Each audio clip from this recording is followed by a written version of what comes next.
നമസ്കാരം. കുറേ മാസങ്ങൾക്ക് മുമ്പ് അംബാനിയുടെ മകൻ്റെ വിവാഹം വലിയ ആഡംബരമായിട്ട് തന്നെ നമ്മുടെ രാജ്യത്ത് നടക്കുകയുണ്ടായി.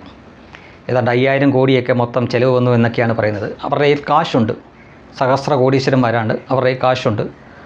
ഒരുപക്ഷെ ആ പണം പല രീതിയിൽ സമൂഹത്തിലേക്ക് തന്നെ വിതരണം ചെയ്യുകയാണ് എന്നും വേണമെങ്കിൽ അതിൻ്റെ സാമ്പത്തിക ശാസ്ത്രമൊക്കെ പഠിച്ചവർക്ക് വേണമെങ്കിൽ അങ്ങനെയും പറയാം. കാരണം അവരുണ്ടാക്കി വച്ചിരിക്കുന്ന കോടാനുകോടി പണത്തിൽ ഒരു പങ്ക് ഇങ്ങനെ വലിയ ആഡംബര വിവാഹം നടത്തിയപ്പോൾ അതിൽ പങ്കെടുക്കുന്ന നിരവധി ആളുകളുണ്ടല്ലോ. അതായത് എന്താ പറയുക, അതിൽ പങ്കെടുക്കാൻ വരുന്ന ആളുകളെ കൊണ്ടുവരുന്ന ഡ്രൈവർമാരടക്കമുള്ള വാഹന ഉടമകൾക്ക് അടക്കമുള്ള ഭക്ഷണം അല്ലെങ്കിൽ പന്തൽ അതുപോലുള്ള അനവധി കാര്യങ്ങൾ അവരിലേക്കൊക്കെ ഈ പണം വിതരണം ചെയ്യപ്പെടുകയാണെന്നും അങ്ങനെ അത് സമൂഹത്തിലേക്ക് തന്നെ മറ്റൊരു തരത്തിൽ ഗുണമാകുന്നു എന്ന തരത്തിൽ പറയുന്നവരുണ്ട്. ശരി, അതെന്തെങ്കിലും ആവട്ടെ. ആ ആഡംബര വിവാഹത്തിനെ ഇവിടെ ഇരുന്ന് അതിനിശിതമായിട്ട് വിമർശിച്ച ഒരു കമ്മ്യൂണിസ്റ്റുകാരൻ്റെ പേരാണ് ബിനോയ് വിശ്വം എന്ന്. അയാളിപ്പോൾ CPIയുടെ ദേശീയ സെക്രട്ടറിയോ മറ്റുമൊക്കെയാണ്. എന്നാൽ ഞാൻ ഈ കാണിക്കുന്ന ചിത്രം നോക്കുക. ഇതിപ്പോൾ നാട്ടികയിൽ MLA ആവാൻ വേണ്ടി മത്സരിക്കുന്ന CPIയുടെ നേതാവ് ഗീതാ ഗോപിയുടെ ചിത്രമാണ്. അവരുടെ കൂടെ നിൽക്കുന്നത് അവരുടെ മകളാണ് ആ ഫോട്ടോയിൽ കാണുന്നത്. അതായത് ശരീരം മുഴുവൻ സ്വർണ്ണം അണിഞ്ഞു നിൽക്കുന്ന ആ പെൺകുട്ടി, ആ സ്ത്രീയുടെ അമ്മയാണ് ഇപ്പോൾ മത്സരിക്കുന്ന ഈ ഗീതാ ഗോപി എന്ന CPIക്കാരി. അവർ നേരത്തെ അവിടുത്തെ MLA ആയിട്ടുള്ള വ്യക്തി തന്നെയാണ്. 2016 അവർ മത്സരിക്കാൻ വേണ്ടി സത്യവാങ്മൂലം കൊടുക്കുമല്ലോ, എല്ലാ സ്ഥാനാർത്ഥികളും കൊടുക്കും. അപ്പോൾ അവരുടെ സ്വത്ത് വിവരങ്ങൾ കൊടുക്കണം. ആ സ്വത്ത് വിവരത്തിൽ വെറും 10,000 രൂപയും അവർ താമസിക്കുന്ന വീടും പുരയിടവും മാത്രമാണ് സ്വത്തായിട്ട് കൊടുത്തിരുന്നത്. വെറും ഒരു വർഷം കഴിഞ്ഞ് 2017 ഈ വിവാഹം നടക്കുമ്പോൾ ഈ കാണുന്നതാണ് അവരുടെ ആസ്തി. നോക്കൂ. അപ്പോൾ ചിലർ ക്യാപ്സൂൾ ഇറക്കി പറയും അവരുടെ സ്വത്തും പറമ്പും എല്ലാം കൂടെ വിറ്റിട്ടായിരിക്കും നടത്തിയെന്ന്. ഒരു കമ്മ്യൂണിസ്റ്റുകാരനും അങ്ങനെ കല്യാണം നടത്തിയായിട്ട് നമ്മുടെ അറിവിലില്ല.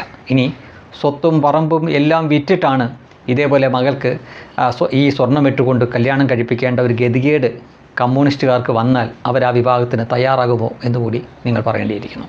പലതരത്തിൽ ക്യാപ്സൂളുണ്ട്. അവർക്ക് പലരും സംഭാവന കൊടുത്തതാണ് എന്ന് പറയുന്നു, പാർട്ടി കൊടുത്തതാണ് എന്ന് പറയുന്നു, അധ്വാനിച്ചുണ്ടാക്കിയതാണ് എന്ന് പറയുന്നു.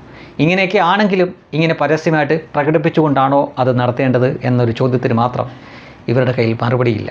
കാരണം അധ്വാനവർഗ പാർട്ടിയാണ്, സംഘടനയാണ് എന്നാണല്ലോ അവർ പറഞ്ഞു വെക്കുന്നത്. CPMനേക്കാൾ ആദർശത്തിൻ്റെ കാര്യത്തിൽ കടുകട്ടിയായിട്ട് നിൽക്കുന്ന പാർട്ടിയാണത്രേ CPI. നോക്കൂ, ആ വിവാഹത്തിൽ പങ്കെടുത്ത മറ്റൊരു മാന്യൻ്റെ ഫോട്ടോ അതിൽ തന്നെ കാണാം. VS സുനിൽകുമാർ എന്നാണ് ആ വ്യക്തിയുടെ പേര്. അയാളും ഉളുപ്പില്ലാതെ അവിടെ പോയി ഇരിക്കുന്നുണ്ട്. ഇത് ദേശീയ മാധ്യമങ്ങളിൽ വരെ വാർത്തയായതാണ് ആ സമയത്ത്. അന്ന് പാർട്ടി അവരോട് വിശദീകരണം മറ്റുമൊക്കെ ചോദിച്ചാണ്. പക്ഷേ അവിടെ പങ്കെടുക്കാൻ പോകുന്ന, ആ ചടങ്ങിൽ പങ്കെടുക്കാൻ പോകുന്നവർക്കെല്ലാം അറിയാവുന്ന കാര്യമാണ് ഇതിങ്ങനെയാണ് നടന്നത്. അതും കേവലം MLA ആയി ഒരു വർഷം കഴിഞ്ഞപ്പോൾ നടന്ന വിവാഹമാണ് എന്നോർക്കുക. എന്നിട്ട് അതേ പാർട്ടിയുടെ തന്നെ ദേശീയ സെക്രട്ടറിയാണ് ബിനോയ് വിശ്വമാണ് അംബാനിയുടെ മകൻ്റെ ആർഭാട വിഭാഗത്തിനെതിരെ ഇവിടെ നിന്ന് പത്രസമ്മേളനം നടത്തുകയും മാധ്യമത്തിലൂടെ പ്രതികരിക്കുകയൊക്കെ ചെയ്തത്. ഇവരുടെ ഇരട്ടത്താപ്പ് വെളിവാക്കാൻ വേണ്ടിയിട്ടാണ് ഞാനിതിപ്പോൾ പറഞ്ഞത്. ഇത് ഇലക്ഷൻ സമയമാണ്. നാട്ടികയിലുള്ളവർക്കൊക്കെ അറിയാമായിരിക്കും ഒരുപക്ഷെ ഇതിൻ്റെ യാഥാർത്ഥ്യം.